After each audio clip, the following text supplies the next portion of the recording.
Hello বন্ধুরা, আসসালামু আলাইকুম। তোমরা সবাই কেমন আছো? আশা করি ভালোই আছো, আর আমিও ভালোই আছি। এটা আমার প্রথম ব্লগ ভিডিও। আমার নাম শাহিন মণ্ডল। আমার বাড়ি উত্তর 24 পরগনা জেলার আমডাঙ্গা থানার অন্তর্গত রংমহল গ্রাম। আমি ইউটিউবে নতুন জার্নি শুরু করেছি। ইউটিউবে ভিডিও দেখতাম আর ভাবতাম আমিও একটা সময় এরকম ভাবে ভিডিও করব। এটা আমার স্বপ্ন। তো তোমরা যদি আমাকে সাপোর্ট করো তাহলে আমার এই স্বপ্নটা একদিন পূর্ণ হবে। এই যে রাস্তাটা দেখতে পাচ্ছেন, এটা হলো হাইওয়ে রোড। এই রোডটার আগে নাম ছিল NH-34 ন্যাশনাল হাইওয়ে। এখন সেই নাম পরিবর্তন হয়ে NH-12 ন্যাশনাল হাইওয়ে নামকরণ হয়েছে। আমাদের এই গ্রামটা একদম জাতীয় সড়কের পাশেই অবস্থিত। সুজলা সুফলা আমাদের এই গ্রামটা, খুব সুন্দর পরিবেশ। এখন মাঠে আলুর চাষের সময়। চাষিরা মাঠে আলু চাষ করেছে 3 মাস হাড় ভাঙা খাটুনির পর। এখন সেই ফসল ঘরে তুলতে চাষিরা ব্যস্ত। এই যে NH-12 ন্যাশনাল হাইওয়ে, এই রাস্তাটার জন্যই মূলত বড় শহরের সঙ্গে আমাদের গ্রামের যোগাযোগ ব্যবস্থা আছে। এই যে NH-12 ন্যাশনাল হাইওয়ে, এখন বর্তমানে এই রাস্তার কাজ চলছে। আগে রাস্তাটা 1 ওয়ে ছিল, এখন 1/1 হওয়ার কাজ চলছে। এটা পশ্চিমবঙ্গের খুব ব্যস্ততম একটা রাস্তা। এখন চলো আমাদের গ্রামের কিছু ঐতিহ্য তোমাদেরকে দেখাই। গ্রামের মধ্যে একটা পুরনো কুয়ো আছে, সঙ্গে বহু বছরের পুরনো একটা শিরীষ গাছ আছে, এবং একটা জমিদার বাড়িও ছিল আমাদের এই গ্রামে। এখন সেই বাড়ির কিছু ধ্বংসস্তূপ অবশিষ্ট আছে। সবটাই দেখাবো তোমাদের এই ভিডিওতে। বন্ধুরা, আমরা চলে এসেছি গ্রামের সেই ঐতিহ্য পুরনো কুয়োর পাশে। এই কুয়োটা দাদুদের মুখ থেকে শুনতাম, 350 বছরের পুরনো এই কুয়ো। একটা সময় পুরো গ্রামের মানুষ এই কুয়ো থেকে জল পান করত, আর এখন দেখো সেই কুয়োর কি অবস্থা। জলটা এতটাই নোংরা এবং অপরিচ্ছন্ন রয়েছে যে জলে হাত দিতেই মানুষের ভয় লাগবে।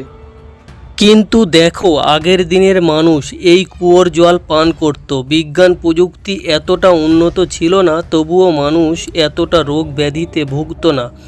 আর এখন আমরা জলকেও পরিশুদ্ধ করে পান করছি, আর যত রোগ ব্যাধি সব আমাদের সময় সৃষ্টি হলো।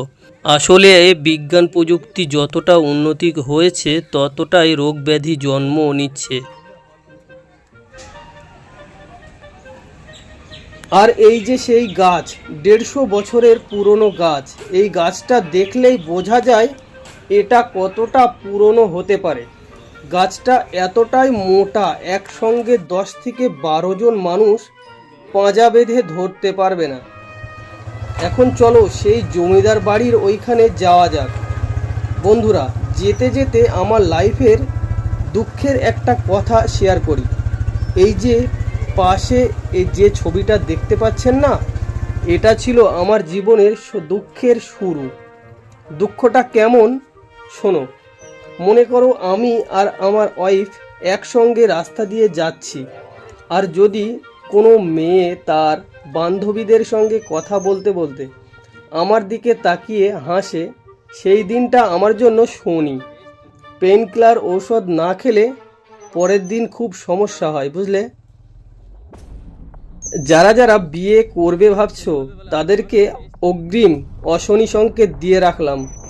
বন্ধুরা, দুঃখের কথা বলতে বলতে সেই জমিদার বাড়ির কাছেই চলে এসেছি। এটা ছিল সেই জমিদারের বাড়ি। এখন আর কিছুই অবশিষ্ট নেই। আর ওইদিকে জমিদারের সমাধি এখনো আছে। বর্তমানে জমিদার বংশের লোকজন আর কেউ এইখানে থাকে না, তারা সবাই কলকাতায় বসবাস করে। এইখানে যে উঁচু ঢিবি জঙ্গল হয়ে আছে দেখছো, এটা মূলত জমিদার বাড়ির মেন অংশ ছিল। এইখানে উঁচুতে উঠতেও ভয় লাগছে, কারণ এই দিকটাতে মানুষজন খুব কম আসা যাওয়া করে। জঙ্গলে পোকামাকড় থাকতে পারে, সাপ বিচ্ছু কখন কি করে কেটে দেয় ঠিক নেই। এইখানে অতটা রিস্ক নেওয়ার দরকার নেই, চলো ওই দিকটা ঘুরে দেখাই তোমাদেরকে। জমিদারের সমাধি এবং অনেক বড় বড় 3টে পুকুর আছে, যে পুকুরগুলো একটা সময় জমিদার বাড়ির লোকজন ব্যবহার করত। এবং এই যে গাছ দেখতে পাচ্ছ, গাছপালাগুলো জমিদার বাড়ির লোকজন ভাড়া দিয়ে রেখেছে।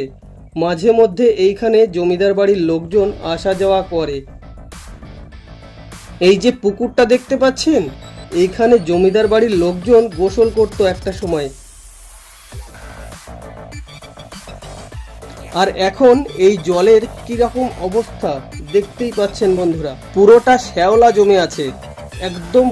একদম পুরো পুকুরটাই শ্যাওলা জমে আছে। মনে হয় কত কাল থেকে এই পুকুরে কেউ নামতেই পারে না। সেই জন্য কথাই বলে, আজকে যে রাজা কালকে সে ভিখারি। শিখরে ছিল একদিন, আজ পথে পথে ঘুরি। সম্পদ ছিল যত, গরিমাও ছিল তত, তবুও মনে রেখো সময় বড় ধার।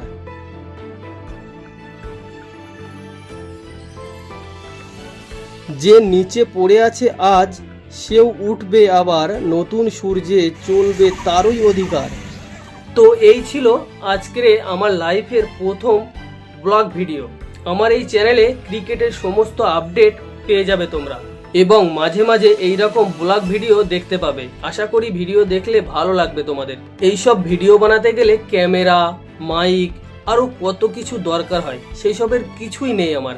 তবুও ভিডিও বানাচ্ছি, এটা আমার স্বপ্নটা পূরণ হবে যদি তোমরা আমাকে ভালোবাসা দাও, সাপোর্ট করো, তাহলে একদিন ইনশাল্লাহ আমার এই স্বপ্নটা পূর্ণ হবে। ভিডিওটা ভালো লাগলে চ্যানেলটাকে সাবস্ক্রাইব করে আমাদের সঙ্গেই থাকো, কারণ এইখানে ক্রিকেটের পোস্টমর্টম করে সেলাই করে দেওয়া হবে। কি বলো বন্ধুরা? কমেন্টে বলো আজকের ভিডিওটা কেমন লাগলো। আর ড্রিম ক্রিকেট 360 চ্যানেলটাকে বেশি বেশি শেয়ার করো। আজকের মতো টাটা।